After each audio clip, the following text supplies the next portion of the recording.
ప్రభునందు ప్రియులైన మీకందరికీ యేసుక్రీస్తు ప్రభువారి నామములో శుభవందనాలు తెలియజేస్తూ ఉన్నాం. దైవ సేవకులు బ్రదర్ భక్త సింగ్ గారి పరిచర్యలో నుండి అలసిన వానిని ఓరడించు మాటలు. డిసెంబరు 28. ప్రభువా నేనేమి చేయవలెను? అపోస్తల కార్యములు 22వ అధ్యాయం 10వ వచనం.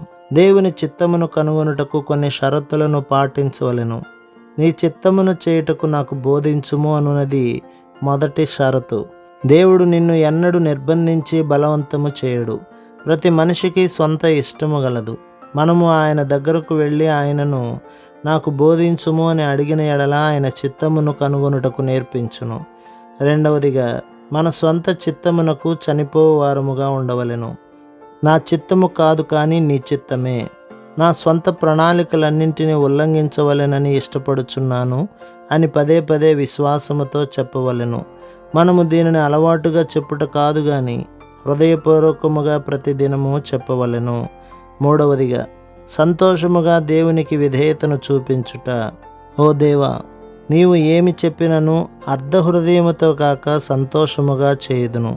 నీ ధర్మశాస్త్రమున ఆంతర్యములో ఉన్నది అని యథార్థముగా చెప్పగలవా? నాలుగవదిగా, నీవు లోక సంబంధమైన స్నేహితుల నుండి లోక సంబంధమైన సంబంధ బాంధవ్యముల నుండి విడుదల పొందవలెను. ప్రభువా, నిన్ను దుఃఖపెట్టినవి ఏమైనను నా హృదయములోనున్నవా అని దిన ఆరంభములోనే అడగవలెను. అప్పుడే నీవు ఏది మంచిదో అది సంపూర్ణమైన అంగీకారమైన దేవుని చిత్తమని నిరూపించగలవు. దేవుడు ఇచ్చు ఉత్తమమైన దాని కొరకు వేచి ఉండవలెను. చాలామంది విశ్వాసులు ధనమునకు ప్రాధాన్యతనిచ్చుదురు. వారు అమ్మాయి నల్లగా పొట్టిగా లావుగా ఉన్నదా అని చూడరు కానీ ఆమె తల్లిదండ్రులు 20,000 ఇచ్చినచో వారి కుమారునికి ఆమె శ్రేష్టమైనది. ఫలితముగా తల్లిదండ్రులు దేవుని చిత్తము ద్వారా కాక లోకానుసారమైన లాభముల ద్వారా నడిపించబడుట వలన చాలామంది ఆడపిల్లలు మానసిక ఒత్తిడులకు గురియగుచున్నారు. సామెతల గ్రంథం 3వ అధ్యాయం 5లో నీ పూర్ణ హృదయముతో యెహోవాయందు నమ్మిక ఉంచుము అను 5వ షరతు గలదు. అప్పుడు నీ మనవి నెరవేరును. విశ్వాసము లేకుండా దేవుని చిత్తమును కనుగొనలేము. నీ స్వంత జ్ఞానమును ఆధారము చేసుకొనవద్దు. ఆరవదిగా, నీ ప్రవర్తన అంతటి యందు ఆయన అధికారమునకు ఒప్పుకొనుము అను షరతు సామెతలు 3వ అధ్యాయం 6లో గలదు. ప్రతి విషయమును సమస్యను దేవుని యొద్దకు అప్పుడప్పుడు కాదు కానీ ప్రతిదినము తీసుకుని వెళ్ళవలెను. ప్రతి చిన్నదాని కొరకు ప్రార్థన చేయవలెను. 7వ షరతు యెషయా గ్రంథం 30వ అధ్యాయం 21లో చూచెదము.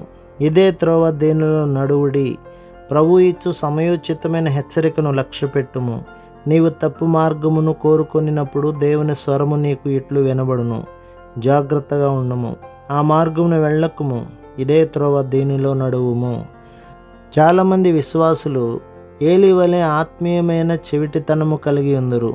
దేవుడు సమూయేలుతో మాట్లాడుచున్నప్పుడు ప్రధాన యాజకుడైన ఏలీ ఉన్నప్పటికీ అతడు వినలేకపోయెను. ఎందుకనగా తన నిర్లక్ష్యత అపవిత్రతను బట్టి ఆత్మీయముగా చెవిటివాడయ్యను. దేవుని స్వరమును వినుటకు మీ చెవులను సున్నితముగా ఉంచుకొనుడి. ప్రభు మిమ్మును, మీ కుటుంబమును, మీ సంఘమును దీవించి ఆశీర్వదించునుగాక. ఆమేన్.